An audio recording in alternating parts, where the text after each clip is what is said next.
यम गीता।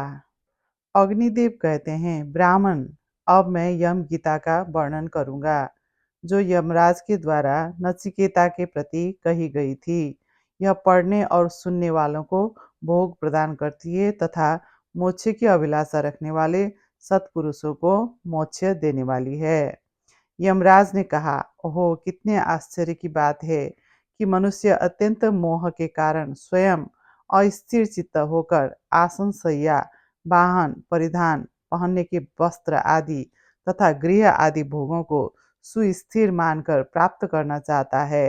कपिल जी ने कहा है, भोगों में आसक्ति का अभाव तथा सदा ही आत्म तत्व का चिंतन यह मनुष्य के परम कल्याण का उपाय है। सर्वत्र समतापूर्ण दृष्टि तथा ममता और आसक्ति का न होना यह मनुष्यों के परम कल्याण का साधन है। यह आश्चर्य पंचशीख का उद्गार है। गर्भ से लेकर जन्म और बाल्य आदि वय तथा अवस्थाओं के स्वरूप को ठीक ठीक समझना ही मनुष्य के परम कल्याण का हेतु है।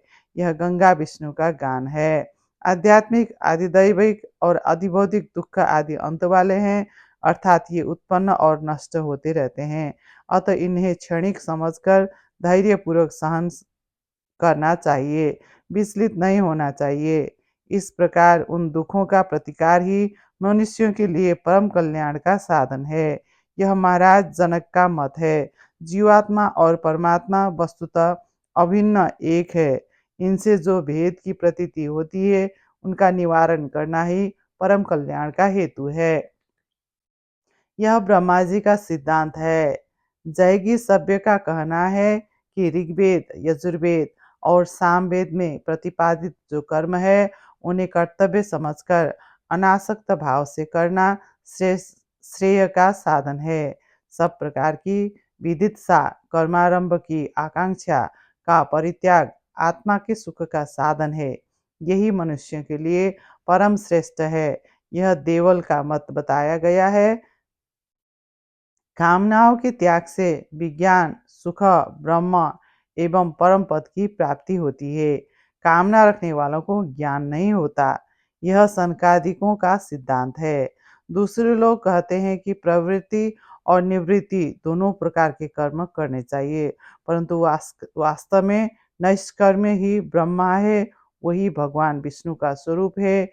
यही श्रेय का भी श्रेय है। जिस पुरुष को ज्ञान की प्राप्ति हो जाती है, वह संतों में श्रेष्ठ है।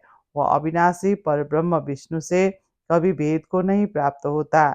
ज्ञान, विज्ञान, आस्तिकता, सौभाग्य तथा उत्तम रूप तपस्या से उपलब्ध होते हैं। इतना ही नहीं, मनुष्य अपने मन से जो जो वस्तु पाना चाहता है, वह सब तपस्या से प्राप्त हो जाती है। विष्णु के समान कोई ध्येय नहीं है। निराहार रहने से बढ़कर कोई तपस्या नहीं है। आरोग्य के समान कोई बहुमूल्य वस्तु नहीं है और गंगा जी के तुल्य दूसरी कोई नदी नहीं है। जगतगुरु भगवान विष्णु को छोड़कर दूसरा कोई बांधव नहीं है। नीचे, ऊपर, आगे, देह, इंद्रिय, मन तथा मुख, सब में और सर्वत्र भगवान श्री हरि विराजमान है। इस प्रकार भगवान का चिंतन करते हुए प्राणों का परित्याग करता है, वह साक्षात श्री हरि के स्वरूप में मिल जाता है।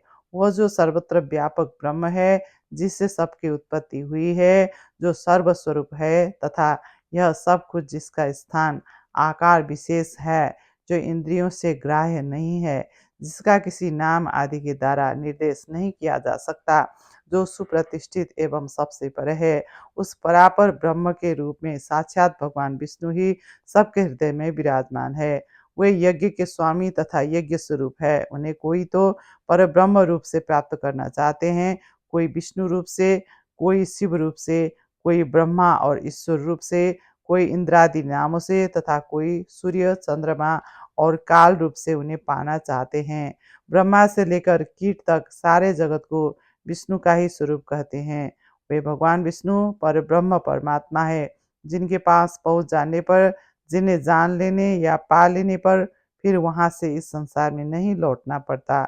सुवर्ण दान आदि बड़े बड़े दान तथा पुण्य तीर्थों में स्नान करने से, ध्यान लगाने से, व्रत करने से, पूजा से और धर्म की बातें सुनने एवं उनका पालन करने से उनकी प्राप्ति होती है। आत्मा को रथी समझो और शरीर को रथ, बुद्धि को सारथी जानो और मन को लगाम। विवेकी पुरुष इंद्रियों को घोड़े कहते हैं और विषयों को उनके मार्ग तथा शरीर, इंद्रिय और मन सहित आत्मा को भोक्ता कहते हैं।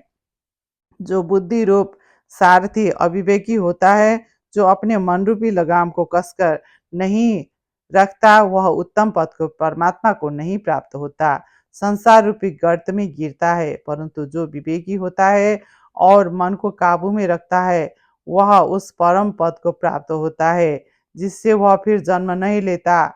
जो मनुष्य विवेक युक्त बुद्धि रूप सारथी से संपन्न और मन रूपी लगाम को काबू में रखने वाला होता है, वही संसार रूपी मार्ग को पार करता है, जहाँ विष्णु का परम पद है। इंद्रियों की अपेक्षा उनके विषय पर है, विषयों से परे मन है, मन से परे बुद्धि है, बुद्धि से परे महान आत्मा महत तत्व है, महत तत्व से परे अव्यक्त मूल प्रकृति है और अव्यक्त से परे पुरुष परमात्मा है। पुरुष से परे कुछ भी नहीं है, वही सीमा है, वही परम गति है। संपूर्ण भूतों में छिपा हुआ यह आत्मा प्रकाश में नहीं आता। सूक्ष्मदर्शी पुरुष अपनी तीव्र एवं सूक्ष्म बुद्धि से ही उसे देख पाते हैं। विद्वान पुरुष वाणी को मन में और मन को विज्ञानमय बुद्धि में लीन करें। इसी प्रकार बुद्धि को महत्त्व में और महत्त्व को शांत आत्मा में लीन करें। यम नियमादि साधनों से ब्रह्मा और आत्मा की एकता को जानकर मनुष्य सत्स्वरूप ब्रह्म ही हो जाता है।